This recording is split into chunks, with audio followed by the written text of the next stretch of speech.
배은망덕한 나라 한국.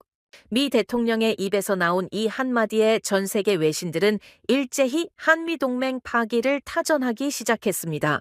그 직후 웨스트윙 지하 상황실엔 극비 지시가 떨어졌습니다. 한국이 미국의 적자라는 증거를 숫자로 만들어 와라. 미국 백악관 지하 상황실에서는 이미 한국 죽이기 보고서 작성이 시작됐죠. 그런데 여러분, 미 엘리트 분석관들이 한국의 진짜 데이터를 열어보는 순간 상황실 공기는 정반대로 뒤집혔습니다. 한국을 빼면 미국의 절반이 날아간다. 자신들의 커리어를 걸고 반기를 든 미 참모진들과 미 정치권 뺨을 때린 한국의 통쾌한 침묵을 지금 시작합니다. 여러분, 코리아 화이팅 댓글로 대한민국의 자주국방의 저력을 함께 외쳐주세요. 딱 1초만요. 좋아요와 구독 꾹 부탁드립니다. 한국은 배은망덕한 나라다. 생중계였습니다. 대통령이 카메라 앞에서 한국을 정면으로 겨냥했죠. 미국의 피를 빨아먹는 동맹. 숫자까지 들먹였습니다. 4만 5천 명 연간 29억 달러 적자. 방송이 끝나기도 전에 백악관 내부가 요동쳤습니다. 그리고 그날 밤 저는 지하 상황실에 앉아 있었습니다. 테이블 건너편에서 수석 보좌관이 말했죠. 48시간이다. 한국이 적자라는 걸 숫자로 만들어와. 저는 되물었습니다. 분석 결과가 다르면 어떻게 합니까? 돌아온 대답은 정말 짧았어요. 결론은 이미 나와 있어. 아까 대통령이 한 말 못 들었나? 그 순간 직감했습니다. 이건 보고서가 아니라 무기였습니다. 그리고 그 방아쇠를 제가 당겨야 했죠. 저는 에단 하워드입니다. 국가안보회 전략기획 수석 보좌관으로 22년간 미국의 안보 전략을 설계해온 사람입니다. 그날 오전까지만 해도 평범한 하루였습니다. 저는 인도태평양 전략 보고서의 마지막 수정본을 검토하고 있었고 오후에는 의회 브리핑 자료를 넘길 예정이었죠. 워싱턴의 봄은 늘 그렇듯 바쁘지만 예측 가능한 리듬으로 돌아가고 있었습니다. 그런데 오후 2시 15분 백악관 브리핑룸에서 생중계가 시작되면서 그 리듬이 완전히 깨져버렸습니다. 대통령은 원래 경제 성과를 발표할 예정이었습니다. 무역 적자 감소, 제조업 일자리 복귀 그런 이야기들이요.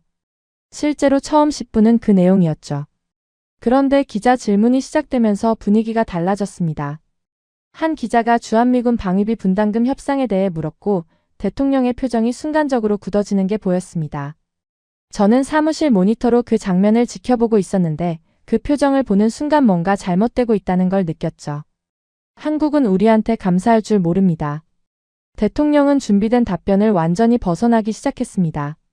우리가 4만 5천 명의 병력을 주둔시키고 있어요. 핵무기를 가진 북한 앞에서 미국 청년들이 목숨을 걸고 서 있는 겁니다. 그런데 한국이 내는 돈이 얼마인지 아십니까? 대통령은 손가락으로 허공을 찍으며 말했죠. 연간 29억 달러 적자입니다. 미국 납세자의 돈이 한반도에서 증발하고 있어요. 저는 모니터 앞에서 눈을 감았습니다. 4만 5천이라는 숫자가 먼저 걸렸거든요. 실제 주한미군 병력은 약 2만 8,500명 수준입니다. 4만 5천은 주한미군과 주일미군, 그리고 괌 로테이션 병력까지 전부 합산한 인도태평양 전체 수치에 가까운 숫자였죠. 의도적으로 부풀린 건지 잘못 알고 있는 건지는 알 수 없었지만 어느 쪽이든 문제였습니다. 대통령의 입에서 나온 숫자가 사실과 다르다는 건 그 위에 쌓이는 모든 논리도 흔들린다는 뜻이니까요. 하지만 솔직히 말씀드리면 그 순간 저도 완전히 부정하지는 못했습니다. 22년간 이 분야에서 일하면서 한국 방위비 분담 문제는 늘 논쟁거리였거든요. 미국 내부에서는 한국이 충분히 내고 있지 않다는 인식이 꽤 깊게 자리 잡고 있었고 저 역시 그 프레임 안에서 교육받고 분석해온 사람이었습니다. 대통령의 표현이 거칠긴 했지만 틀린 말만은 아니지 않나 하는 생각이 머릿속 한쪽에서 스쳐 지나간 것도 사실이에요. 방송이 끝난 건 오후 2시 47분이었습니다. 그리고 정확히 12분 뒤 제 보안 단말기에 메시지가 떴습니다. 발신자는 국가안보보좌관실이었고 내용은 단 2줄이었죠. 웨스트윙 지하 상황실. 오후 4시. 전원 소집. 저는 그 메시지를 보면서 심장이 빨라지는 걸 느꼈습니다. 전원 소집이라는 단어가 주는 무게를 아는 사람이라면 이해하실 겁니다. 그건 일상적인 회의가 아니라 누군가 중대한 결정을 내리려 한다는 신호거든요. 상황실에 들어섰을 때 이미 12명이 앉아 있었습니다. 국방 담당, 정보 담당, 예산 담당, 아시아 전략 팀장까지. 평소 같으면 서로 가볍게 인사를 나누는 분위기였을 텐데 그날은 아무도 입을 열지 않았죠. 테이블 위에는 아무 서류도 없었고 스크린도 꺼져 있었습니다. 그 정적 자체가 이미 메시지였습니다. 이건 평소와 다르다는 메시지. 국가안보보좌관 드레이크가 먼저 입을 열었습니다. 오늘 대통령 발언 다들 봤을 겁니다. 짧은 침묵이 흐른 뒤 드레이크가 테이블을 한번 두드렸죠. 대통령께서 직접 지시하셨습니다. 48시간 안에 한국 방위비 분담의 실태를 정리한 보고서를 올려라. 한국이 동맹에 얼마나 적자를 주고 있는지 숫자로 증명하라. 회의실 안이 술렁였습니다. 48시간이라는 시간 제한이 의미하는 바를 모르는 사람은 없었거든요. 정상적인 전략 보고서는 최소 2주에서 한 달이 걸립니다. 데이터 수집, 교차 검증, 부서 간 협의, 법률 검토까지 거치면 그보다 더 걸리는 경우도 많죠. 48시간이라는 건 그 모든 과정을 건너뛰라는 뜻이었습니다. 저는 손을 들어 질문했습니다. 분석 과정에서 결론이 달라질 가능성도 열어둡니까? 드레이크는 저를 똑바로 쳐다보며 말했습니다. 에단 결론은 이미 나와 있어. 자네는 그걸 뒷받침할 숫자를 만들면 돼. 그 한마디에 회의실 공기가 완전히 가라앉았습니다. 사실이 아니라 결론을 쓰라는 명령이었습니다. 저는 그 순간 머릿속에서 수십 가지 생각이 동시에 돌아가는 걸 느꼈습니다. 이건 분석이 아닙니다. 이건 정치적 무기를 만드는 작업이었죠. 대통령의 발언을 사후 정당화하기 위한 도구, 한국을 압박하기 위한 근거, 그리고 필요하다면 동맹 재편의 명분까지 될 수 있는 문서를 만들라는 겁니다. 27년간 정보 분석과 전략 기획을 해오면서 정치적 압력을 받아본 적이 없는 건 아닙니다. 하지만 이렇게 노골적으로 결론을 지정해놓고 보고서를 쓰라는 지시는 처음이었어요. 그리고 드레이크가 마지막으로 한마디를 더했습니다. 총괄은 에단 내가 맡아. 그 순간 회의실의 시선이 전부 저에게 쏠렸습니다. 책임이 아니라 올감이었죠. 이 보고서가 어떤 결과를 낳든 그 책임은 제가 지게 되는 구조였습니다. 보고서가 대통령의 뜻대로 나가면 저는 거짓을 만든 사람이 되고 사실대로 쓰면 대통령의 명령을 거역한 사람이 됩니다. 어느 쪽을 선택하든 제 커리어는 끝날 수 있었습니다. 회의가 끝나고 복도로 나왔을 때 다리에 힘이 풀리는 걸 느꼈습니다. 22년간 수많은 위기 보고서를 써왔지만 이번은 본질이 달랐습니다. 위기를 분석하는 보고서가 아니라 위기를 만들어내는 보고서였으니까요. 사무실로 돌아와 의자에 앉았을 때 컴퓨터 화면 위에 한국 관련 데이터 폴더가 보였습니다. 수십 개의 파일, 수천 페이지의 보고서, 수년간 축적된 데이터. 저는 그 폴더를 열면서 이상한 감정을 느꼈습니다. 한국이라는 이름이 처음으로 낯설게 느껴졌거든요. 22년간 동맹국 분석 항목의 하나로만 다뤄왔던 그 이름이 갑자기 전혀 다른 무게로 다가왔습니다. 저는 아직 몰랐습니다. 이 보고서가 제 인생뿐 아니라 미국이 세계를 바라보는 방식 자체를 뒤흔들게 될 줄은. 48시간의 시계가 돌아가기 시작했습니다. 48시간 중 첫 번째 밤이 시작됐습니다. 저는 사무실 책상 위에 한국 방위비 관련 자료를 전부 펼쳐놓았습니다. 국방부 예산 보고서, 동맹국 분담금 비교표, 주한미군 운영비 내역서, 의회 제출용 연례 보고서까지. 수십 개의 파일이 화면을 가득 채웠고 저는 그 숫자들을 하나씩 따라가기 시작했죠. 솔직히 말하면 그 시점까지만 해도 저는 이 작업이 오래 걸리지 않을 거라고 생각했습니다. 드레이크가 제시한 프레임은 명확했거든요. 미국이 연간 약 29억 달러를 주한미군에 쓰고 있고 한국의 직접 분담금은 그에 훨씬 못 미친다는 논리였습니다. 수십 년간 반복되어 온 주장이었고 워싱턴에서는 거의 상식처럼 받아들여지던 숫자였죠. 저 역시 그 틀 안에서 교육받은 사람이었으니까 자료를 정리하면 금방 끝날 거라고 봤습니다. 자료는 역시 나였어요. 한국의 직접 분담금, 그러니까 방위비 분담 특별협정에 따라 한국 정부가 매년 미국에 지급하는 금액은 약 23억 달러였습니다. 이 숫자 자체는 이미 알고 있던 것이었고 드레이크의 논리대로라면 미국이 29억을 쓰고 한국이 23억을 내니까 약 6억 달러 적자라는 계산이 나오죠. 단순하고 깔끔한 구조입니다. 보고서를 쓰기에 완벽한 숫자였어요. 하지만 저는 습관적으로 한 가지를 더 확인했습니다.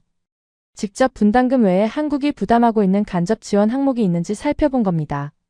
이건 원래 제가 맡은 범위가 아니었어요. 드레이크가 지시한 건 직접 분담금 대비 미국 지출액의 격차를 보여주는 것이었으니까요. 그런데 데이터를 들여다보는 순간 제 손이 멈췄습니다. 첫 번째로 눈에 들어온 건 토지 제공 비용이었습니다. 주한미군이 사용하고 있는 기지부지, 훈련장, 사격장의 토지를 한국 정부가 무상으로 제공하고 있었거든요. 이게 단순히 빈 땅을 빌려주는 수준이 아니었습니다. 서울 근교의 용산, 평택, 오산, 군산 등 핵심 지역의 땅이 미군 전용으로 묶여 있었고 그 토지의 시가를 환산하면 연간 수십억 달러에 달하는 규모였죠. 하지만 이 비용은 드레이크가 제시한 29억 달러 적자 계산에 단 한 줄도 포함되어 있지 않았습니다. 두 번째는 기지 건설과 이전 비용이었습니다. 평택으로의 기지 이전 사업, 각종 시설 현대화, 막사와 병원 건설 비용을 한국이 대부분 부담하고 있다는 기록이 나왔어요. 세 번째는 한국인 근로자 인건비였습니다. 주한미군 기지에서 일하는 한국인 노동자가 약 12,000명 수준인데 이 인력의 급여 상당 부분을 한국 정부가 지원하고 있었죠. 네 번째는 인프라 지원이었습니다. 전력, 수도, 도로, 통신망까지 미군 기지가 돌아가기 위해 필요한 기반 시설 전체를 한국이 제공하고 유지하고 있었는데 이 비용 역시 분담금 계산에서 빠져 있었습니다. 어떻게 보면 당연히 들어가야 할 항목이었죠. 저는 항목들을 하나씩 엑셀에 옮기면서 점점 이상한 느낌이 커지는 걸 느꼈습니다. 숫자가 쌓일수록 처음에 예상했던 그림과 달라지고 있었거든요. 토지, 건설, 인건비, 인프라, 각종 행정 지원까지 전부 합산하니 간접 지원 규모가 약 19억 달러에 달했습니다. 직접 분담금 23억에 간접 지원 19억을 더하면 한국이 실제로 부담하고 있는 총액은 약 42억 달러였죠. 잠깐 계산을 멈추고 화면을 다시 들여다봤습니다. 미국의 주한미군 관련 총 지출이 약 29억 달러인데 한국이 부담하는 총액이 42억이라면 이건 적자가 아닙니다. 그것도 압도적인 흑자.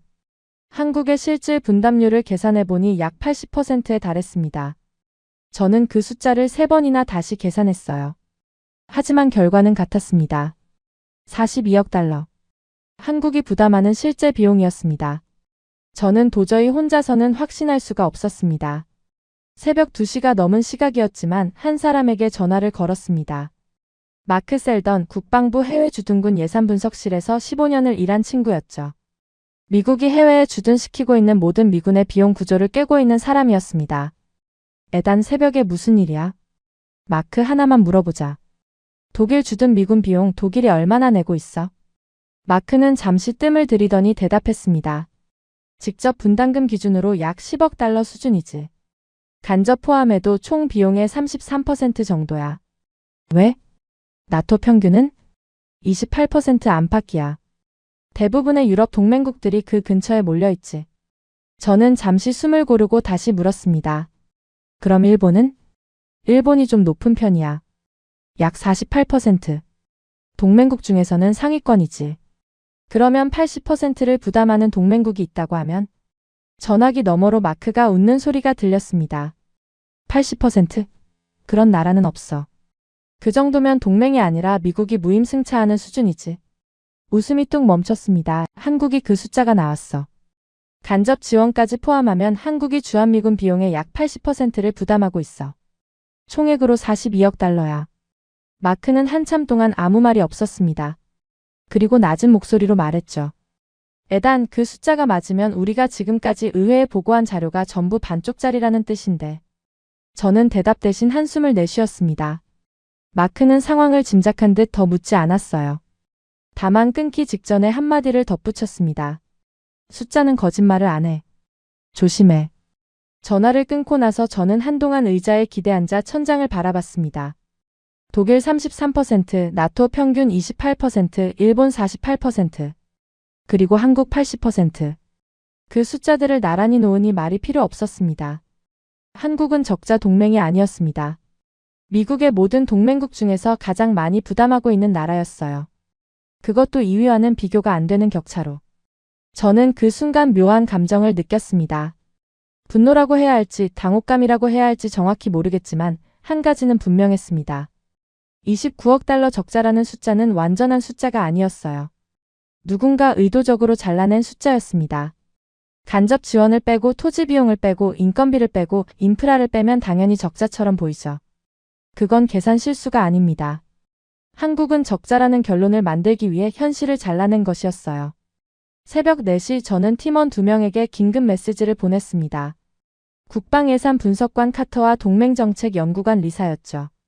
30분 뒤 카터가 먼저 도착했고 제 화면을 보더니 한참 동안 말이 없었습니다. 이 간접 지원 항목들 출처가 어디야? 국방부 연례 보고서하고 주한미군 사령부 내부 자료야.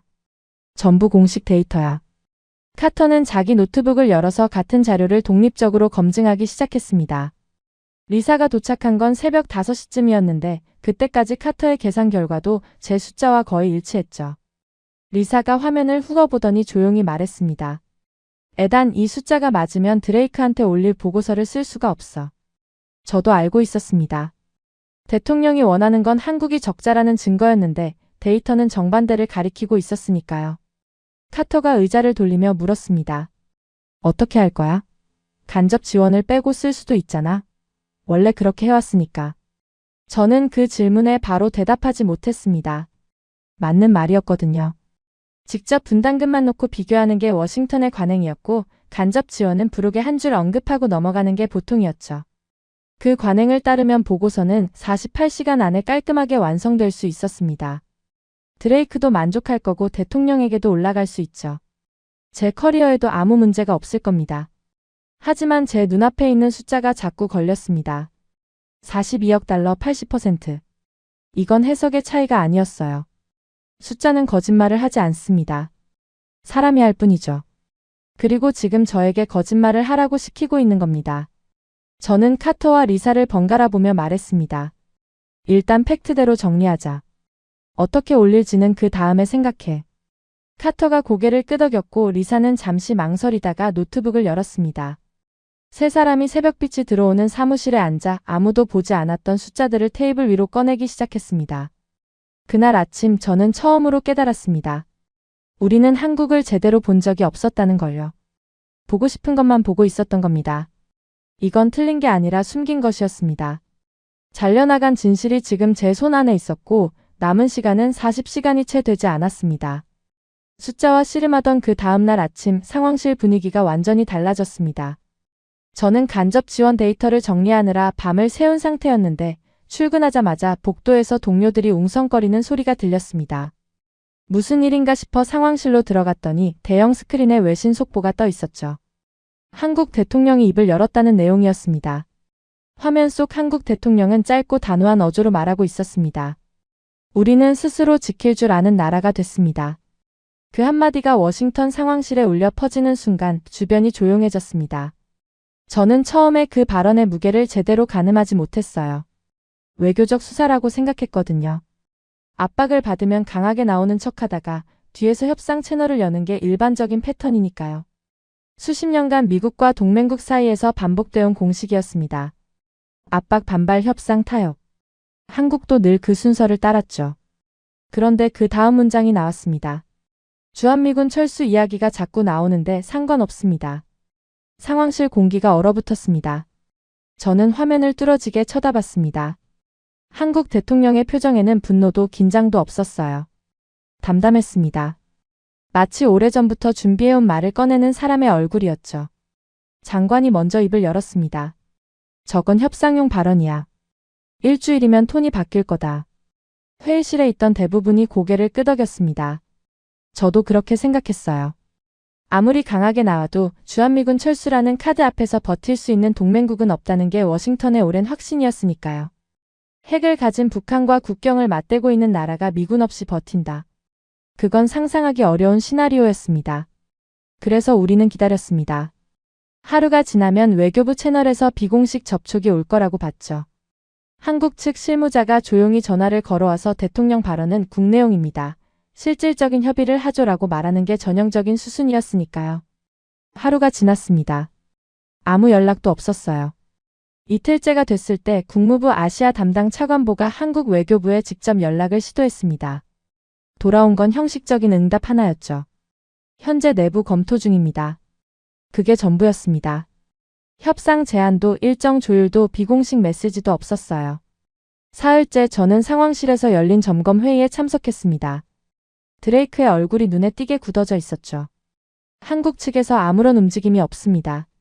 정보 담당 보좌관이 보고를 시작했습니다. 외교 채널, 군사 채널, 정보 채널 모두 침묵 상태입니다. 비공식 접촉도 전혀 없습니다. 드레이크가 테이블을 손가락으로 두드리며 물었습니다. 그게 말이 되나? 우리가 철수를 언급했는데 반응이 없다고? 네, 현재까지 확인된 바로는 그렇습니다. 회의실에 묘한 긴장이 흘렀습니다. 우리가 익숙하게 알고 있던 시나리오에는 이런 상황이 없었거든요. 국방부 전략기획실에는 동맹국 위기 대응 시나리오가 두 가지 있었습니다. 시나리오 A는 동맹국이 초기에 반발하다가 협상 테이블로 돌아오는 경우, 시나리오 B는 동맹국이 즉각적으로 양보하며 조기 타결되는 경우. 두 시나리오 모두 전제가 같았어요. 동맹국은 결국 미국과의 관계를 유지하기 위해 움직인다는 전제. 하지만 한국은 시나리오 A도 시나리오 B도 따르지 않았습니다. 완전한 거부. 그건 우리 매뉴얼에 없는 반응이었죠. 저는 그때부터 불안해지기 시작했습니다. 협상이라는 건 결국 싸움이거든요. 서로 요구하고 밀고 당기고 어딘가에서 접점을 찾는 과정입니다. 싸움에는 패턴이 있고 패턴이 있으면 예측이 가능하죠. 그런데 상대가 싸움 자체를 거부하면 어떻게 됩니까? 우리가 아무리 압박의 강도를 높여도 받아줄 상대가 없으면 그건 허공에 주먹을 휘두르는 것과 같습니다. 그리고 그게 바로 지금 벌어지고 있는 일이었어요. 나흘째 아침 저는 개인적으로 한국 측 인맥을 통해 분위기를 파악하려 했습니다. 한국 국방부 출신으로 워싱턴 싱크탱크에서 일하고 있는 박 박사에게 연락을 넣었죠. 박 박사님, 지금 서울 분위기가 어떻습니까? 정말로 협상 의사가 없는 건가요? 박 박사의 대답은 짧았습니다. 에단, 이번엔 달라요. 서울은 진심입니다. 하지만 주한미군 없이 북한을 상대한다는 게 현실적으로 가능한 겁니까? 그 질문 자체가 10년 전 질문이에요. 지금 한국군은 과거에 미국 총을 빌려 쓰던 그 한국군이 아닙니다. 저는 그 말에 뭐라고 대꾸해야 할지 몰랐습니다. 박 박사는 과장하는 사람이 아니었거든요.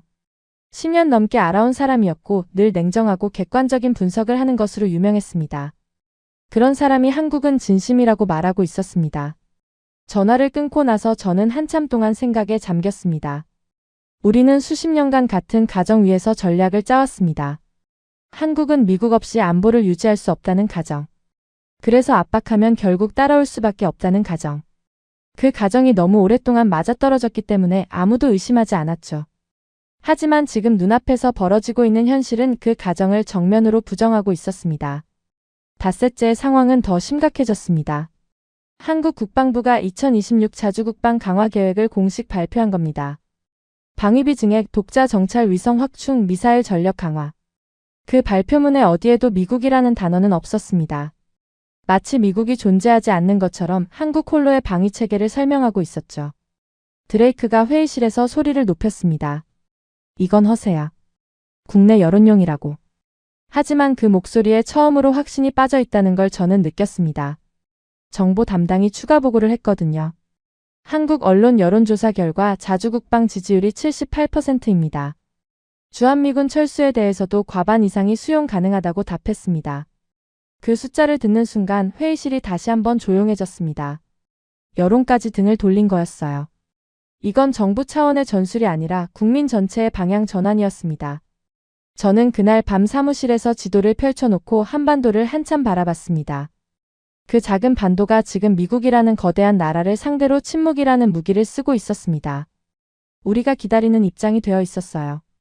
역사상 미국이 동맹국의 반응을 기다리며 초조해한 적이 있었던가요? 적어도 제 22년 경력에서는 처음이었습니다. 그리고 그날 밤 저는 처음으로 이런 생각을 했습니다. 이건 우리가 알고 있던 한국이 아니다. 협상 테이블에 앉아서 조건을 주고받던 그 나라가 아니었습니다. 그들은 협상하지 않았습니다. 침묵을 선택했죠. 그리고 국방에 집중했습니다. 그리고 그 침묵과 선언은 어떤 요구보다도 크게 울리고 있었죠. 한국은 이제 스스로 지킨다는 선언. 그 선언의 무게가 워싱턴 전체를 짓누르기 시작하고 있었습니다. 한국의 침묵이 계속되던 그 주, 상황실에서 전혀 다른 안건이 올라왔습니다. 중동이었어요. 이란과의 긴장이 급격히 고조되면서 국방부가 중동 방공 전력 보강을 긴급 요청한 겁니다. 드레이크가 스크린에 배치도를 띄우며 말했습니다. 중동 정구에 사드 1개 포대를 추가 배치해야 한다. 가용 자산을 검토해. 군사 담당 보좌관 펠런이 목록을 훑더니 대답했죠. 본토에서 빼려면 의회 승인이 필요합니다. 가장 빠른 건 한국 배치분을 전환하는 겁니다. 회의실이 잠깐 조용해졌습니다. 한국에 배치된 사드를 빼서 중동으로 보내겠다는 뜻이었거든요. 저는 손을 들었습니다. 한국 측과 사전 협의는 합니까? 드레이크가 저를 쳐다보며 말했어요. 사드는 미군 자산이야. 우리 장비를 우리가 옮기는 건데 왜 협의가 필요한가? 하지만 한국 방공망의 핵심 축인데 사전 통보도 없이 빼면 동맹 신뢰에 심각한 문제가 생깁니다. 지금 한국과 관계가 이런 상황에서 드레이크가 말을 잘랐습니다. 에단, 지금 중동에서 미국 병사들이 위협받고 있어. 한국 문제는 나중에 정리하면 돼. 더 이상 반론의 여지가 없는 분위기였습니다. 그날 오후 사드 반출 명령이 떨어졌어요. 한국 측에는 통보만 갔을 뿐 사전 협의는 단 한 차례도 없었습니다. 저는 그 결정을 지켜보면서 묘한 감정을 느꼈습니다. 한국 땅에 배치해놓고 한국 국민들이 중국의 경제 보복까지 감수하며 받아들인 장비를 전화 한 통으로 빼가는 겁니다. 동맹국이 아니라 창고 취급이었죠. 그리고 이 소식이 한국에 전해지면 어떤 반응이 올지는 뻔했습니다. 이미 자주국방을 선언한 나라에게 미국이 스스로 동맹의 의미를 부정하는 행위를 한 거니까요. 예상대로 반응은 즉각적이었습니다. 이틀 뒤 한국 언론에 사드 반출 소식이 보도됐고 여론이 폭발했어요. 하지만 제가 정말 놀란 건 한국 정부의 반응이었습니다. 항의도 비난도 유감 표명도 없었어요. 한국 국방부 대변인이 기자회견에서 한 말은 이것뿐이었습니다. 자체 방공 체계로 충분히 대응 가능합니다. 그 한마디가 워싱턴에 전해졌을 때 상황실 분위기가 싸늘해졌죠. 우리가 예상한 건 항의였습니다. 왜 협의 없이 빼가느냐는 분노, 외교 채널을 통한 강력한 유감 표명, 그런 것들이요. 그런데 한국은 화를 내지 않았어요. 그냥 괜찮다고 했습니다. 그 괜찮다는 말이 항의보다 훨씬 더 무섭게 느껴졌습니다. 이 상황을 지켜보던 의회 쪽에서 움직임이 시작됐습니다. 국방위원회 소속 밀러 의원이 드레이크에게 직접 전화를 걸었어요. 지금 한국에서 무슨 일이 벌어지고 있는 건지 직접 확인해야 한다. 사드도 빼갔는데 항의 한마디 없다는 게 말이 되나? 의원 몇 명 꾸려서 한국에 가겠다. 드레이크는 처음에 난색을 표했지만 밀러 의원의 논리는 명확했습니다. 사전 협의 없이 사드를 빼간 건 동맹 관리 실패야. 이대로 가면 한미 관계가 복구 불가능한 수준으로 갈 수 있어. 현장을 봐야 한다. 결국 의회 대표단의 한국 방문이 결정됐고 저는 수석 브리핑 담당으로 포함됐습니다. 솔직히 말하면 저는 그때까지도 한국의 자주국방 선언이 현실적이라고 보지 않았습니다. 숫자상으로 한국이 많은 비용을 부담하고 있다는 건 이미 확인했지만 그것과 미군 없이 독자적으로 방위를 유지할 수 있느냐는 완전히 다른 문제니까요. 사드를 빼갔는데 괜찮다고 한 것도 국내 여론을 의식한 허세일 수 있다고 봤어요. 현장에 가보면 결국 한계가 드러날 거라고 생각했습니다. 비행기에서 내려 첫 번째 목적지로 향했을 때 저는 그 생각이 얼마나 아니했는지를 깨닫게 됐습니다. 평택 캠프 험프리스. 미군의 해외 주둔기지 중 세계 최대 규모의 기지였죠. 차로 기지 정문을 통과하는 순간부터 느낌이 달랐어요. 기지라기보다는 하나의 도시에 가까웠습니다. 병영, 병원, 학교, 쇼핑몰, 체육관, 주거 단지까지 전부 갖추고 있었고 도로망도 완벽하게 정비되어 있었죠. 미국 본토의 중형 도시와 비교해도 손색이 없는 규모였습니다. 하지만 이상한 점이 있었어요. 기지 안을 돌아다니면서 제가 마주친 건 미군 병사들만이 아니었습니다. 건설 현장에서 일하는 인력은 대부분 한국인이었고 시설 관리를 담당하는 팀도 한국 업체였죠. 통신 시스템 점검을 하고 있던 기술자에게 물어보니 한국통신사 소속이었고 전력 공급 라인도 한국전력 계통에서 직접 들어오고 있었습니다. 수도, 하수, 폐기물 처리까지 전부 한국 인프라에 연결되어 있었어요. 저는 브리핑룸에서 기지 건설 관련 자료를 요청했습니다. 캠프 험프리스의 총 건설 비용은 약 110억 달러. 그중 한국이 부담한 금액이 얼마인지 확인하는 순간 저는 자료에서 눈을 떼지 못했습니다. 92%. 110억 달러 중 약 101억 달러를 한국이 냈다는 뜻이었죠. 세계 최대 미군 기지를 한국이 지은 겁니다. 미국의 지원 일절 없이 말이에요. 미국이 쓰고 있는 기지를 한국 돈으로 한국 인력이 한국 땅 위에 건설한 것이었습니다. 저는 그 숫자를 보면서 방금 전 워싱턴에서 벌어진 일을 떠올렸어요. 한국이 92%를 부담해서 지어준 기지 위에 배치된 장비를 협의 한 번 없이 빼간 겁니다.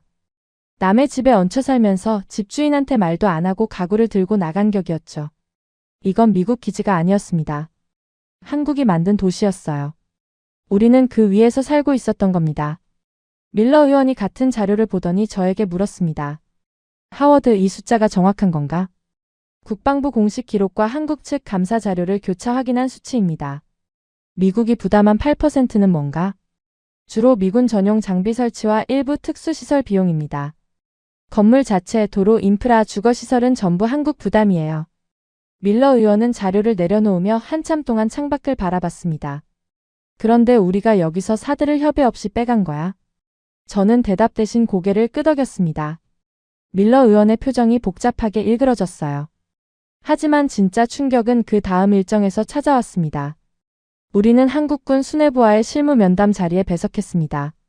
한국 측 장성들은 긴장하거나 방어적인 태도를 전혀 보이지 않았어요.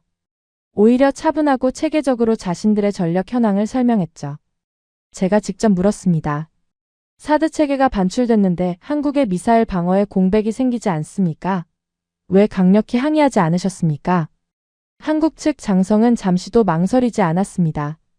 우리는 자체 방공 체계가 있습니다. 솔직히 말씀드리면 충분하다고 판단했습니다. 그리고 스크린에 한국산 방공 시스템의 현황을 띄웠죠. 천궁 체계라고 불리는 한국형 미사일 방어 시스템이었습니다. 중거리 탄도미사일 요격이 가능한 체계였고 이미 실전 배치가 완료된 상태였어요. 저는 그 브리핑을 들으면서 내내 불편한 감정을 느꼈습니다. 한국 측이 보여준 건 계획이 아니라 이미 진행된 현실이었거든요. 사드가 빠져도 대체할 수 있는 체계를 이미 갖추고 있었고 거기에 추가 전력까지 준비하고 있었습니다. 그들은 사드 철수를 가정한 시나리오를 어제 오늘 만든 게 아니었어요. 오래전부터 준비해왔던 겁니다. 그리고 그 반출이 현실이 됐을 때 그들은 전혀 흔들리지 않았어요. 항의하지 않은 게 아니라 항의할 필요가 없었던 겁니다. 이미 준비가 끝나 있었으니까요. 면담이 끝나고 나오는 길에 우리 대표단 사이에서 거의 대화가 없었습니다. 밀러 의원이 복도를 걸으면서 낮은 목소리로 말했죠. 하워드, 우리가 이걸 확인하러 온 거 맞나? 아니면 우리 잘못을 확인하러 온 건가? 저는 그 질문에 대답하지 못했습니다. 확인하러 온 것이 맞았지만 확인된 내용이 우리가 기대한 것과 정반대였으니까요. 숙소로 돌아와서 저는 그날의 자료들을 다시 펼쳐놓았습니다. 캠프 험프리스 건설비 110억 달러, 한국 부담 92%. 기지 운영에 필요한 전력, 수도, 통신 전부 한국 의존. 사드 반출 이후에도 가동 가능한 독자 방공 체계 보유. 한국군 현대화 수준은 제가 마지막으로 분석했던 5년 전과는 비교가 되지 않았습니다. 그날 밤 저는 노트북을 열어보고서 초안에 한 줄을 추가했습니다. 한국의 방위 인프라 자립도는 당초 평가를 크게 상회한다. 타이핑을 하면서도 손이 떨리는 걸 느꼈어요. 이 한 줄이 드레이크가 원하는 결론과 얼마나 멀리 떨어져 있는지 알고 있었으니까요. 그리고 그 순간 깨달았습니다. 우리가 이 나라에 확인하러 온 게 아니었다는 걸. 우리가 틀렸다는 걸 증명하러 온 것이었습니다. 한국이 만든 기지 위에서 살면서 한국을 적자 동맹이라 부르고 한국이 감수한 장비를 말 한마디 없이 빼가면서 동맹이라 말하고 있었던 겁니다. 비행기를 타고 워싱턴으로 돌아오는 동안 창밖으로 태평양이 펼쳐져 있었습니다. 저는 그 바다를 내려다보면서 한 가지 사실을 되새겼습니다. 한국은 그 태평양 건너편에서 단 한 번도 흔들리지 않았습니다. 사드를 빼가도 배은망덕이라 불러도 철수를 언급해도 그들은 자기 발로 서 있었어요. 다만 한 가지는 확실했죠. 지금 흔들리고 있는 건 한국이 아니라 우리였습니다. 한국에서 돌아온 뒤 워싱턴의 공기가 달라졌습니다. 눈에 보이는 변화는 아니었어요. 공식 성명이 나온 것도 아니고 누군가 입장을 번복한 것도 아니었죠. 하지만 복도에서 마주치는 사람들의 표정, 회의실에서 오가는 말의 톤, 그런 것들이 미묘하게 바뀌어 있었습니다. 불과 일주일 전까지만 해도 한국을 더 압박해야 한다고 목소리를 높이던 사람들이 조용해졌어요. 대신 새로운 단어가 돌기 시작했습니다. 협상을 다시 열어야 한다. 처음에 저는 그 말이 반가웠습니다. 강경론이 누그러지고 대화의 방향으로 가는 건 좋은 신호라고 생각했거든요. 하지만 며칠이 지나면서 그 협상이라는 단어의 실체를 이해하게 됐고 그 순간부터 저는 전혀 다른 불안을 느끼기 시작했습니다. 문제는 협상의 방향이었어요. 우리는 한국을 압박하러 갔다고 생각했지만 돌아와 보니 실제로 움직이고 있는 쪽은 우리였습니다. 한국은 여전히 침묵하고 있었고 워싱턴이 먼저 대화를 제안하는 구도가 만들어지고 있었죠. 국무부에서 한국 외교부에 실무급 회의를 제안했고 한국 측이 일정을 수락하면서 워싱턴에서 한미 실무 회의가 잡혔습니다. 내부적으로는 이 회의를 통해 한국의 입장을 확인하고 분담금 협상의 물꼬를 트겠다는 계산이었어요. 회의 당일 저는 브리핑 담당으로 배석했습니다. 미국 측에서는 국무부 차관보, 국방부 아시아 담당, 그리고 저를 포함한 실무진 6명이 참석했고 한국 측에서는 외교부 북미국장과 국방부 정책실장을 포함한 4명이 나왔죠. 숫자부터 이미 인상적이었습니다. 우리가 6명을 내보냈는데 한국은 4명이었어요. 보통 실무회의에서 인원이 적다는 건 2가지 의미 중 하나입니다. 준비가 덜 됐거나 아니면 할 말이 명확해서 많은 사람이 필요 없거나. 한국 측의 표정을 보는 순간 후자라는 걸 알 수 있었습니다. 회의는 미국 측의 모두 발언으로 시작됐습니다. 국무부 차관보가 동맹의 중요성을 강조하면서 방위비 분담금 협상을 조속히 재개하자는 취지의 이야기를 꺼냈죠. 외교적 수사로 포장되어 있었지만 핵심은 간단했습니다. 다시 대화하자, 조건을 논의하자, 접점을 찾자. 미국 측 발언이 끝나고 한국 측 북미국장이 입을 열었습니다. 저는 그 순간을 지금도 정확히 기억합니다. 한국 측 북미국장은 서류를 한 장도 펼치지 않았어요. 테이블 위에 손을 가지런히 올려놓은 채 차분한 목소리로 말했습니다. 동맹은 서로 이익이 될 때 유지됩니다. 짧은 문장이었죠. 하지만 그 한마디가 회의실 전체를 관통했습니다. 미국 측 참석자들 사이에서 미세한 동요가 느껴졌어요. 국무부 차관보가 살짝 자세를 고쳐 앉았고 국방부 담당자는 앞에 놓인 메모를 내려다봤죠. 저는 한국 측 북미국장의 눈을 바라보고 있었는데 거기에는 분노도 긴장도 타협의 여지도 없었습니다. 그냥 사실을 말하는 사람의 눈이었어요. 북미국장은 이어서 한국의 입장을 설명하기 시작했습니다. 양보나 조건 제시가 아니었어요. 한국이 현재 부담하고 있는 방위비의 실체를 수치와 함께 조목조목 짚어나갔죠. 직접 분담금, 간접 지원, 토지 제공, 기지 건설, 인프라 유지. 제가 새벽에 혼자 계산했던 그 숫자들이 한국 측 입에서 공식적으로 나오고 있었습니다. 그리고 마지막에 이렇게 덧붙였죠. 한국은 동맹국 중 가장 높은 분담률을 유지하고 있습니다. 이 이상의 요구는 동맹의 본질에 대한 재정의를 요구하는 것과 같습니다. 국방부 담당자가 반박을 시도했습니다. 하지만 한반도 안보 환경의 특수성을 고려하면 미군 주둔의 가치는 단순한 비용으로 환산할 수 없습니다. 한국 측 국방부 정책실장이 대답했어요. 동의합니다. 그래서 저희도 같은 논리를 적용하고 있습니다. 한국의 전략적 위치가 미국에 제공하는 가치 역시 단순한 비용으로 환산할 수 없죠. 그 대답에 우리 측 누구도 즉각적인 반론을 내놓지 못했습니다. 같은 논리를 거울처럼 되돌려받은 거였어요. 미군 주둔이 한국에 가치가 있다면 한국이라는 위치도 미국에 가치가 있다는 뜻이니까요. 그 논리를 부정하려면 한반도의 전략적 가치 자체를 부정해야 하는데 그건 미국 인도태평양 전략의 근간을 스스로 허무는 일이었습니다. 회의가 1시간쯤 진행됐을 때 저는 한 가지 사실을 깨달았습니다. 한국 측은 단 한 번도 양보를 언급하지 않았습니다. 이 정도면 어떻겠습니까? 라거나 중간 지점을 찾아보죠라는 말이 한마디도 나오지 않았어요. 그들은 협상하러 온 게 아니었습니다. 자신들의 입장을 통보하러 온 것이었죠. 회의가 끝나고 미국 측 참석자들만 남은 자리에서 국무부 차관보가 먼저 입을 열었습니다. 생각보다 강경하군. 국방부 담당자가 고개를 저으며 말했죠. 강경한 게 아닙니다. 저 사람들은 준비가 돼 있는 겁니다. 저는 그 말에 속으로 동의했습니다. 한국 측이 보여준 건 감정적 반발이 아니라 체계적으로 정리된 논리였거든요.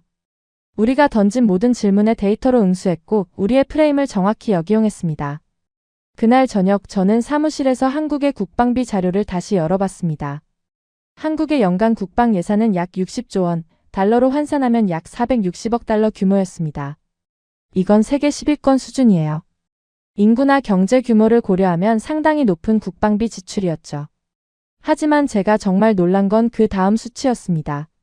한국의 방산 수출 규모가 약 170억 달러에 달하고 있었어요. 이건 단순히 무기를 파는 수준이 아니었습니다. 한국이 핵심 무기 체계를 자체 설계하고 자체 생산하고 독자적으로 수출할 수 있는 구조를 갖추고 있다는 뜻이었죠. 전투기, 전차, 자주포, 잠수함, 미사일 체계까지. 미국의 기술 라이선스 없이도 독자적으로 생산 가능한 품목이 계속 늘어나고 있었고 미국의 승인 없이 제3국에 수출할 수 있는 구조도 만들어지고 있었습니다. 저는 그 데이터를 보면서 한국 측 북미국장이 했던 말을 떠올렸습니다. 동맹은 서로 이익이 될 때 유지됩니다. 그 말의 진짜 의미가 그제야 보이기 시작했어요. 한국은 미국이 필요해서 동맹을 유지하는 게 아니었습니다. 동맹이 자국의 이익이 되기 때문에 선택하고 있었던 겁니다. 그리고 그 이익이 사라진다면 선택을 바꿀 수 있다는 뜻이기도 했죠. 그날 밤 복도에서 카터를 마주쳤습니다. 카터도 회의 내용을 전달받은 모양이었어요. 에단, 오늘 회의 어땠어? 저는 잠시 생각하다가 솔직하게 말했습니다. 우리가 협상하러 간 게 아니었어. 설득하러 가고 있었던 거야. 카터가 멈칫하더니 낮은 목소리로 물었죠. 그러면 지금 우리 위치가 뭔데? 요청자야. 카터는 아무 말 없이 고개를 끄덕였습니다. 사무실로 돌아와 의자에 앉았을 때 저는 오늘 하루를 천천히 되짚어봤습니다. 회의장에서 한국 측이 보여준 태도, 데이터, 논리. 그 어디에서도 미국에 대한 의존이 느껴지지 않았습니다. 국방비 60조, 방산 수출 170억 달러, 핵심 무기 자체 생산, 독자 수출 구조. 한국은 이미 혼자 설 수 있는 나라였어요. 동맹을 필요로 하는 쪽이 아니라 동맹을 선택하는 쪽에 서 있었던 겁니다. 그리고 그 선택의 무게가 워싱턴을 짓누르고 있었습니다. 한국이 동맹을 유지하기로 선택하면 우리에게 이익이지만 반대로 선택을 거두면 우리가 잃는 것이 더 큽니다. 그 구도를 인정하는 순간 모든 것이 뒤집히는 거였어요. 우리가 한국을 지키고 있다는 오랜 서사가 실은 한국이 우리에게 전략적 거점을 허용하고 있었다는 현실로 바뀌는 순간이었죠. 동맹은 선택이다. 그 한마디가 제 안에서 계속 울리고 있었습니다. 그런데 그때부터 이상한 일들이 벌어지기 시작했어요. 한국을 둘러싼 세계의 움직임이 바뀌고 있었습니다. 처음에는 단편적인 뉴스처럼 보였죠. 중동에서 한국산 방공 시스템이 실전에 투입됐다는 정보 보고서가 제 책상 위에 올라왔을 때 저는 그냥 참고 자료 정도로 생각했습니다. 한국이 중동에 무기를 수출한다는 건 이미 알려진 사실이었으니까요. 하지만 그 보고서의 다음 페이지를 넘기는 순간 저는 읽던 자리에서 멈춰야 했습니다. 요격률 96%. 한국의 천궁2 체계가 실전 환경에서 기록한 수치였습니다. 96%라는 숫자가 어떤 의미인지 이 분야에서 일해본 사람이라면 바로 알 수 있어요. 미국의 패트리어트 체계가 실전에서 보여준 요격률이 약 80% 초반대입니다. 물론 조건이 다르고 교전 환경이 다르고 단순 비교가 어렵다는 건 알고 있었죠. 하지만 96이라는 숫자는 그런 조건의 차이를 감안하더라도 무시할 수 없는 수준이었습니다. 저는 국방부 무기체계 분석팀에 확인을 요청했습니다. 돌아온 답변은 더 충격적이었어요.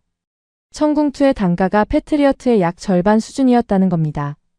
같은 방공 임무를 수행하는데 요격률은 더 높고 가격은 절반. 거기에 납기까지 달랐습니다. 미국 방산 업체의 평균 납기가 계약 후 2년에서 3년인데 한국은 그 절반 이하의 기간 안에 납품이 가능했어요. 중동이나 동유럽처럼 당장 위협에 노출된 지역에서는 이 차이가 곧 생존의 문제였습니다. 아무리 성능이 좋아도 3년을 기다려야 한다면 그 3년 동안 하늘이 뚫려 있는 거니까요. 사우디아랍에미리트, 폴란드, 노르웨이. 한국산 방공체계와 자주포, 훈련기에 대한 수출 계약이 동시다발적으로 진행되고 있었습니다. 이건 단발성 거래가 아니라 시장 구조 자체가 움직이고 있다는 신호였죠. 그런데 이 소식에 대한 워싱턴의 반응이 제가 예상한 것과 달랐습니다. 위기감이 아니라 무시였어요. 국방부 방산협력실의 그레이슨 부실장과 복도에서 마주쳤을 때 저는 중동 실전 결과에 대해 물어봤습니다. 천궁2 실전 데이터 봤습니까? 96%입니다. 그레이슨은 콧방귀를 뀌듯 웃으며 대답했어요. 에단, 재래식 요격 체계로 아무리 숫자를 만들어봤자 한계가 있어. 핵탄두가 없는 미사일이 무슨 소용인가? 결국 마지막 카드는 핵이야. 한국은 그게 없잖아. 저는 그 말에 뭐라고 반박해야 할지 잠시 생각했습니다. 틀린 말은 아니었거든요. 재래식 전력이 아무리 강해도 핵 앞에서는 차원이 다른 게 사실이니까요.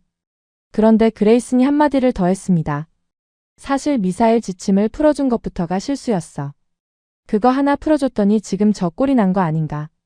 그 말에 저는 걸음을 멈췄습니다. 미사일 지침. 그 단어가 머릿속에서 무언가를 건드렸어요. 사무실로 돌아와서 저는 한국 미사일 지침의 역사를 처음부터 찾아보기 시작했습니다. 그리고 그 내용을 확인하는 순간 저는 또 한 번 말을 잃었어요. 1979년 한국이 자체적으로 미사일 개발을 시작하려 하자 미국이 개입했습니다. 한국의 미사일 기술을 이전해주는 대가로 사거리를 180km로 제한하는 양해각서를 체결한 겁니다. 180km면 북한 전역은커녕 평양도 닿지 않는 거리였죠. 한국은 자기 나라를 위협하는 적의 수도조차 타격할 수 없는 미사일만 만들 수 있었던 겁니다. 그리고 이 제한은 42년간 지속됐습니다. 1997년에 300km로 2012년에 800km로 조금씩 풀리긴 했지만 완전히 해제된 건 2021년이었어요. 42년입니다. 한 세대가 넘는 시간 동안 한국은 미국의 허락 없이는 자기 미사일의 사거리조차 결정할 수 없었던 거예요. 저는 그 연표를 보면서 이상한 감정이 밀려오는 걸 느꼈습니다.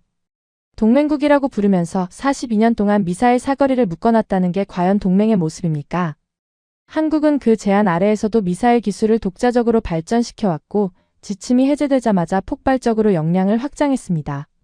지금 중동에서 96% 요격률을 기록하고 있는 청궁2도, 세계 시장에서 팔려나가고 있는 자주포와 훈련기도 전부 그 42년의 족쇄가 풀린 뒤에 나온 결과물이었어요. 저는 카터에게 전화를 걸었습니다. 카터, 한국 미사일 지침 해제 이후 방산 수출 증가율 좀 뽑아줄 수 있어? 카터가 30분 만에 수치를 보내왔고 그래프의 기울기는 거의 수직에 가까웠습니다. 에단, 이거 보면 지침 해제가 방산 폭발의 직접적인 방아쇠였어. 42년 동안 눌러놨던 게 한꺼번에 터진 거야. 그레이스는 그걸 풀어준 게 실수라고 하더라. 카터가 잠시 침묵하더니 말했죠. 실수라고? 42년 동안 동맹국 팔을 비틀어 놓고 그걸 풀어준 게 실수라고 말하는 거야. 저는 대답하지 않았습니다. 대답할 필요가 없었거든요. 하지만 그레이슨의 말 중 하나가 계속 머릿속에 남아 있었습니다. 핵탄두가 없는 미사일이 무슨 소용인가. 그 말은 무시하려는 의도로 던진 것이었지만 뒤집어 보면 완전히 다른 의미가 됩니다. 한국이 핵탄두까지 갖추면 어떻게 되는가. 재래식 전력은 이미 세계 수준이고 미사일 기술은 42년의 제한을 뚫고 독자 발전했으며 방산 수출로 기술력을 증명하고 있는 나라가 핵까지 손에 넣는다면 그 순간 미국이 한국에 대해 가진 마지막 우위가 사라지는 겁니다. 그날 오후 저는 정보 담당에게 한국의 핵 관련 동향을 요청했습니다. 돌아온 자료의 첫 페이지에 적힌 숫자 하나가 눈에 박혔어요. 한국 국민의 핵무장 찬성 여론 70% 이상. 저는 그 숫자를 보면서 그레이슨의 얼굴을 떠올렸습니다. 핵탄두가 없는 미사일이 무슨 소용이냐고 비웃던 그 표정. 그런데 만약 한국이 그 핵탄두를 만들기로 결정한다면 그레이슨이 비웃을 수 있는 시간이 얼마 남지 않았다는 걸 그때 저는 직감했습니다. 그날 밤 저는 인도태평양 전략 지도를 대형 스크린에 띄워놓고 한참을 바라봤습니다. 미군 기지 배치도, 동맹국 위치, 중국 해군 활동 범위, 북한 미사일 사정거리. 그 모든 선과 점들의 교차점에 한반도가 있었습니다. 중국을 견제하는 전진기지, 대만을 지키는 최전선, 일본을 방어하는 완충지대. 그 모든 구조가 한반도 위에 서 있었어요. 그리고 그 한반도 위의 나라는 42년간 미사일 사거리를 묶여 있으면서도 스스로의 힘으로 세계 방산 시장의 판도를 바꾸고 있었습니다. 우리가 한국을 이용하고 있다고 생각했지만 사실은 우리가 그 위에 서 있었다는 것을. 한반도라는 좁은 땅 위에 미국의 인도태평양 전략이 올라가 있었고 그 전략의 비용 대부분을 한국이 부담하고 있었으며 이제 한국은 그 구조 없이도 스스로 설 수 있는 능력을 갖추고 있었습니다. 세계가 한국을 선택하고 있었어요. 우리가 아니라 한국이 중심이었습니다. 그날 밤 늦게 드레이크에게서 전화가 왔습니다. 에단, 보고서 진행 상황은 어때? 저는 잠시 망설이다가 대답했습니다. 데이터를 정리하고 있습니다. 그런데 방향이 처음 예상과 많이 다릅니다. 전화기 너머로 드레이크의 한숨이 들렸어요. 많이 다르다는 게 무슨 뜻인지 알겠네. 내일 아침에 이야기하지. 전화가 끊긴 뒤 저는 책상 위에 놓인 핵 동향 자료를 다시 집어들었습니다. 70%. 그 숫자가 내일 아침 상황실에서 어떤 파장을 일으킬지 저는 이미 예감하고 있었습니다. 그런데 다음날 그 뇌관은 예상하지 못한 곳에서 터졌죠. 전날 밤 두 가지 소식이 동시에 워싱턴을 강타한 겁니다. 첫 번째는 한국 여당 소속 의원이 국회에 자위권적 핵무장 촉구 결의안을 대표 발의했다는 속보였습니다. 북한이 핵 도발을 감행할 경우 한국 정부가 독자적 핵무장을 선언해야 한다는 내용이었죠. 결의안 자체는 법적 구속력이 없었지만 한국 국회에서 핵이라는 단어가 공식 문서에 올라갔다는 사실이 워싱턴을 긴장시켰습니다. 그런데 진짜 문제는 두 번째 소식이었어요. 미국 에너지부가 한국을 민감국가 목록에 추가했다는 사실이 한국 언론에 보도된 겁니다. 민감국가란 원자력과 에너지 첨단 기술 협력에 제한을 받는 국가들의 목록입니다. 북한, 이란, 중국 같은 나라들이 포함된 그 목록에 한국이 들어간 거예요. 동맹국을, 그것도 원전 수출까지 하는 세계적 원자력 기술 강국을 핵 확산 우려 국가 취급한 겁니다. 이 두 소식이 겹치면서 한국에서 폭발적인 반응이 나왔습니다. 정보 담당이 스크린에 한국 여론 동향을 띄우며 설명했죠. 한국 내 핵무장 찬성 여론이 71%를 넘어섰습니다. 이건 지난 3년간 꾸준히 상승해온 수치인데 민감국가 지정 이후 급격히 더 올라갔습니다. 드레이크가 인상을 찌푸리며 물었어요. 핵무장 결의안은 여당 단독 아닌가? 야당은 입장이 다를 텐데. 원래는 그랬습니다. 하지만 민감국가 지정 이후 상황이 바뀌었습니다. 정보 담당이 다음 슬라이드로 넘겼습니다. 한국 야당 지도부가 공식 성명을 냈습니다. 민감국가 지정은 동맹에 대한 모독이며 핵 주권은 여야의 문제가 아니라 국가 생존의 문제라는 내용입니다. 민감국가 지정 철회를 촉구하는 국회 결의안 추진도 검토하겠다고 밝혔습니다. 회의실 분위기가 무거워졌어요. 한국에서 핵 문제가 여야 구분 없이 공론화되기 시작했다는 신호였으니까요. 드레이크가 손을 들어 말을 끊었습니다. 여론이 높다고 해서 실제로 만드는 건 다른 문제 아닌가? 핵무기 개발이 그렇게 쉬운 일은 아닐 텐데. 정보 담당이 고개를 한번 끄덕이더니 다음 슬라이드로 넘겼습니다. 그래서 기술 역량을 분석했습니다. 스크린에 한국의 원자력 기술 현황이 나타났습니다. 한국은 원자력 발전소를 독자 설계하고 건설할 수 있는 세계 몇 안 되는 국가 중 하나였습니다. 설계만 하는 수준이 아니라 해외에 원전을 수출까지 하고 있는 나라였죠. 핵연료 가공 기술, 재처리 관련 연구, 고속로 기술까지 민간 영역에서 축적된 원자력 역량이 세계 상위권이었어요. 정보 담당의 분석에 따르면 한국이 정치적 결단을 내릴 경우 18개월에서 수년 내에 핵무기 개발이 가능하다는 것이 정보 공동체의 판단이었습니다. 일부 전문가는 1년 내에 핵탄두 수개를 만들 수 있다는 평가까지 내놓고 있었죠. 저는 그 숫자를 들으면서 어제 그레이슨이 했던 말을 떠올렸습니다. 핵탄두가 없는 미사일이 무슨 소용인가. 그때는 비웃음이었지만 지금 이 브리핑을 듣고 있자니 전혀 웃을 수 없었어요. 한국이 그 핵탄두를 만들 수 있는 기술을 이미 갖추고 있었으니까요. 제가 먼저 질문했습니다. 한국이 핵을 갖게 되면 동맹 구조에 미치는 영향은 어떻게 평가합니까? 정보 담당이 저를 바라보며 대답했어요. 핵심은 이겁니다. 현재 미국이 한국에 대해 가지고 있는 가장 강력한 레버리지는 핵 억제력 제공입니다. 한국이 독자 핵 능력을 갖추는 순간 그 레버리지가 소멸합니다. 그 한마디가 핵심을 관통했습니다. 한국은 이미 재래식 전력에서 상당한 자립을 이뤘습니다. 42년간 미사일 사거리까지 묶여 있으면서도 독자 기술을 발전시켜온 나라였죠. 하지만 그 모든 자립에도 불구하고 한 가지 영역에서만큼은 한국이 여전히 미국에 의존하고 있었어요. 핵우산. 북한이 핵무기를 보유하고 있는 상황에서 한국은 미국의 핵 억제력에 기대고 있었고 그것이 동맹을 유지하는 가장 근본적인 이유 중 하나였습니다. 미국이 가진 마지막 카드였던 거죠. 그런데 한국이 그 카드마저 스스로 만들 수 있다면 그 순간 동맹의 구조 자체가 무너집니다. 재래식 전력 자립에 핵 능력까지 더해지면 한국은 완전한 군사적 독립을 달성하게 되는 거예요. 더 이상 미국의 보호가 필요 없어지고 따라서 미국의 압박도 요구도 통제도 의미를 잃게 됩니다. 드레이크가 물었습니다. 핵 확산금 지조약 탈퇴, 국제 제재, 외교적 고립. 현실적으로 한국이 그 비용을 감수할 수 있겠나? 정보 담당이 신중하게 대답했어요. 쉬운 결정은 아닙니다. 하지만 문제는 여건이 변하고 있다는 겁니다. 미국이 핵 우산의 신뢰성을 스스로 훼손하고 있는 상황에서 한국 내부의 핵무장 논의는 감정이 아니라 전략적 계산으로 전환되고 있습니다. 거기에 민감국가 지정까지 겹치면서 한국에서는 미국이 오히려 핵 개발의 명분을 만들어주고 있다는 여론이 형성되고 있습니다. 그러니까 우리가 이 상황을 만들고 있다는 뜻인가? 정보 담당은 직접적인 대답 대신 한 문장을 덧붙였습니다. 동맹의 신뢰가 무너지면 자구책이 현실이 됩니다. 회의실에 길고 무거운 침묵이 흘렀습니다. 저는 그 침묵 속에서 지난 며칠간 벌어진 일들을 순서대로 되짚었어요. 배은망덕이라 부르고 사드를 협의 없이 빼가고 42년간 미사일을 묶어놓고 이제는 민감국가로 지정해서 원자력 기술까지 견제하려 합니다. 그 하나하나가 한국을 핵무장 쪽으로 밀어내는 힘이 되고 있었어요. 우리가 압박하면 할수록 한국이 독립으로 향하는 동력이 강해진다는 역설. 브리핑이 끝나고 저는 한 사람에게 연락을 넣었습니다. 박 박사였어요. 한국 국방부 출신으로 워싱턴 싱크탱크에서 일하고 있는 사람이죠. 점심시간에 워싱턴 시내의 한 카페에서 마주 앉았습니다. 저는 단도직입으로 물었습니다. 박 박사님, 한국 국회에서 핵무장 결의안이 나오고 여야가 같이 움직이기 시작했습니다. 어떻게 보십니까? 박 박사는 커피잔을 내려놓으며 저를 똑바로 쳐다봤어요.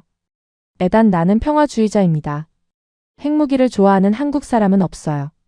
잠시 뜸을 들이더니 말을 이었죠. 하지만 솔직하게 말하겠습니다. 한국은 70년 넘게 미국을 믿었습니다. 미사일 사거리를 묶어놔도 참았어요. 42년으려. 우리 안보에 직결되는 기술인데 허락 없이는 사거리조차 못 늘렸습니다. 그래도 동맹이니까 받아들였어요. 박 박사의 목소리는 차분했지만 그 안에 담긴 무게가 느껴졌습니다. 그런데 지금 미국이 하는 걸 보세요.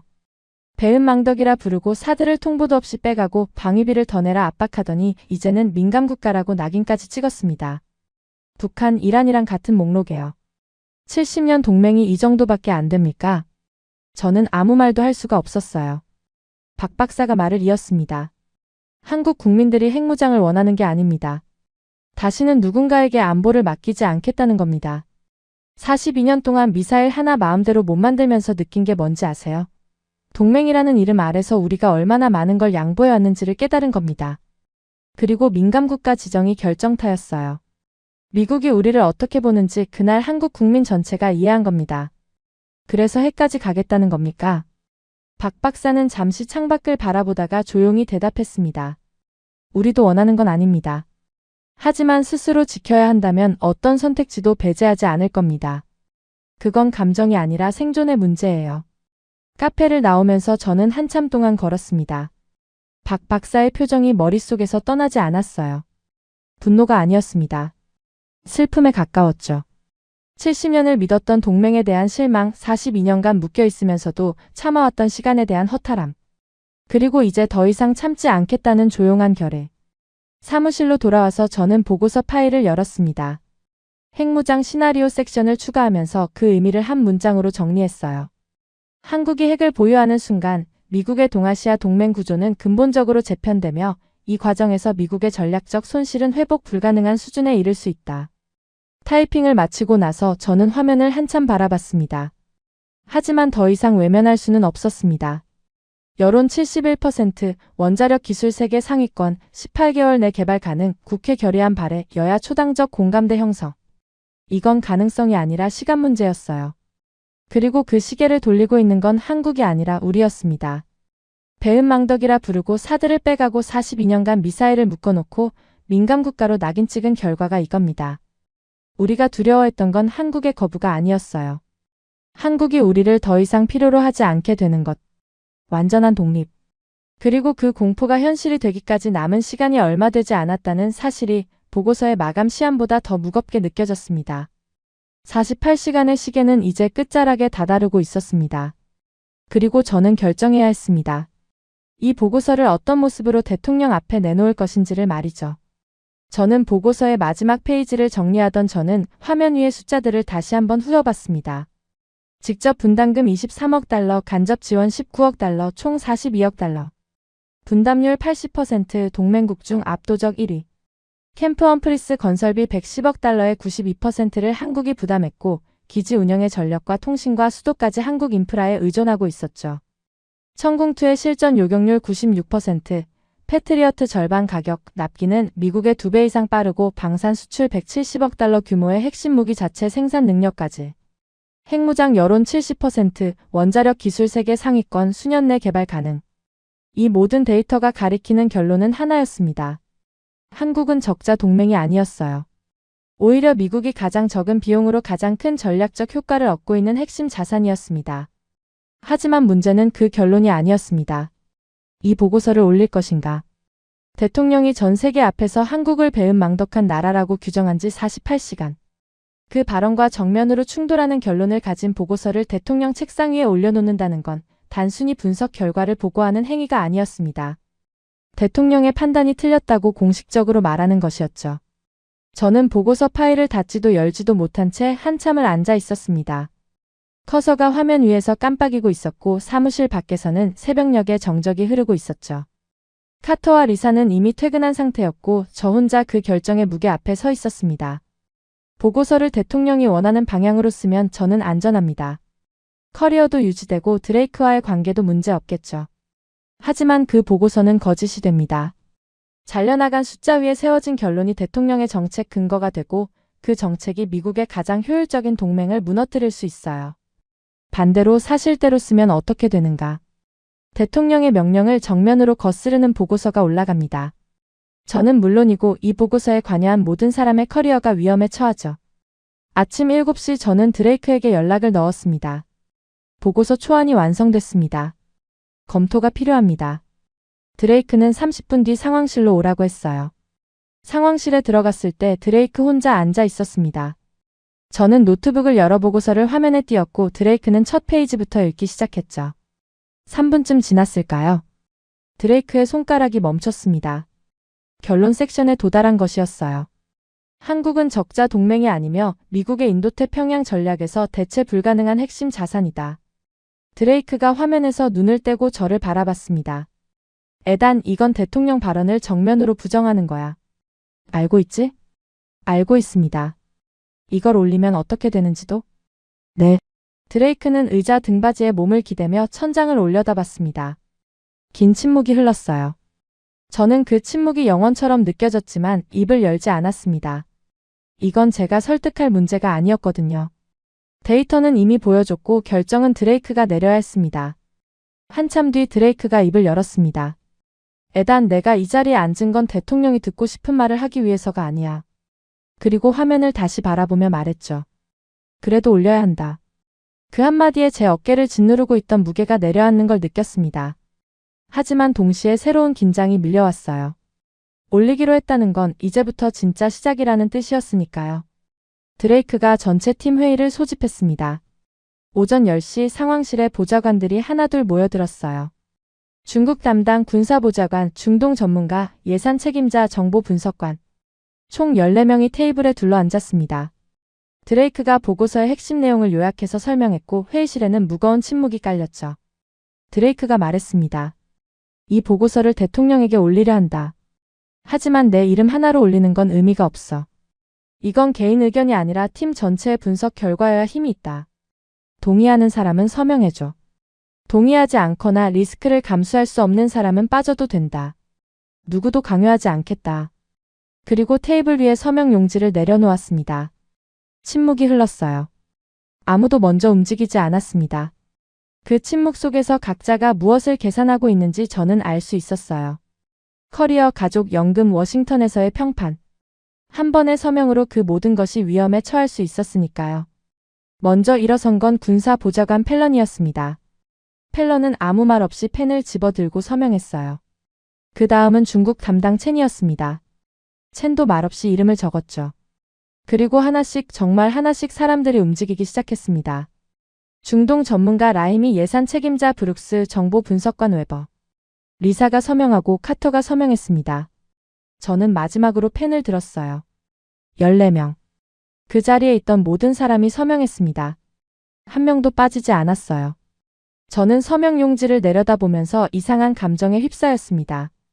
이 종이 위에 적힌 14개의 이름은 단순한 서명이 아니었습니다. 각자의 커리어를 건 선택이었고 데이터가 말하는 진실 앞에서 침묵하지 않겠다는 선언이었죠. 오후 3시 보고서는 국가안보보좌관 명의로 대통령에게 제출됐습니다.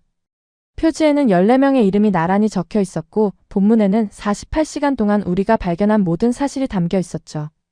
한국의 실질 분담금 42억 달러, 동맹국 최고 80% 분담률, 캠프 험프리스 건설비 한국 부담 92%. 한국의 자주국방 역량, 독자 방공체계, 방산 수출 170억 달러 규모의 기술력. 한반도의 인도태평양 전략 핵심 위치, 미군 전략 자산의 67%가 한반도에 의존하고 있다는 분석. 한국을 잃을 경우 대체에 필요한 비용 약 187억 달러, 유사시 발생 가능한 전쟁 비용 약 3천억 달러의 억제 효과. 그리고 한국 핵무장 시나리오가 현실화될 경우 미국의 동맹 구조가 근본적으로 재편된다는 경고. 저는 보고서의 마지막 줄을 쓸 때 펜을 오래 쥐고 있었습니다. 무엇으로 이 보고서를 끝맺어야 할지 한참을 고민했어요. 그리고 마침내 한 문장을 적었습니다. 대한민국은 미국이 가진 가장 중요한 전략 자산이다. 그 문장을 쓰는 순간 48시간 전에 시작된 이 여정이 어디까지 와 있는지를 실감했습니다. 대통령이 한국을 적자 동맹이라 증명하라고 시킨 보고서가 한국이 미국의 가장 중요한 자산이라는 결론으로 끝나게 된 겁니다.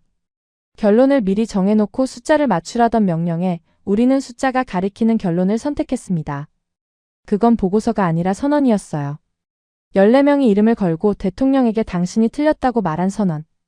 보고서를 제출하고 사무실로 돌아오는 길 복도가 유난히 조용했습니다. 저는 걸으면서 지난 48시간을 천천히 되짚어 봤어요. 처음에는 한국이 적자 동맹이라는 숫자를 쉽게 만들 수 있을 거라 생각했습니다. 하지만 데이터를 하나씩 들여다볼수록 우리가 알고 있다고 믿었던 것들이 전부 반쪽짜리였다는 걸 알게 됐죠. 한국의 침묵 앞에서 우리가 흔들렸고 한국의 자립 앞에서 우리가 당황했으며 한국의 전략적 가치 앞에서 우리가 경외감을 느꼈습니다. 사무실 의자에 앉아 창밖을 바라보니 워싱턴의 오후 햇살이 들어오고 있었습니다. 저는 그 빛을 맞으며 한 가지 문장을 되새겼어요. 우리는 한국을 지키고 있다고 믿었습니다. 수십 년간 그렇게 말해왔고 그렇게 교육받아왔고 그렇게 보고서를 써왔죠. 하지만 48시간 동안 마주한 현실은 전혀 달랐습니다. 우리는 한국을 지키고 있었던 게 아니에요. 한국 위에 서 있었던 겁니다. 지금까지 우인스의 수진이었습니다. 오늘도 끝까지 함께 해주셔서 정말 감사합니다. 수진이랑 우인스 다음에도 함께해요. 오늘도 행복한 하루 되세요. 사랑합니다. 우인스 우리들의 이야기 작은 꿈도 커지는 이 순간 웃으며 함께 나가요 모두의 마음이 크게 울려요. 당신만의 감동 이야기가 늘 당신 곁에서 따뜻한 순간으로 남길 바랍니다. 다음에도 따뜻한 이야기로 다시 찾아올게요.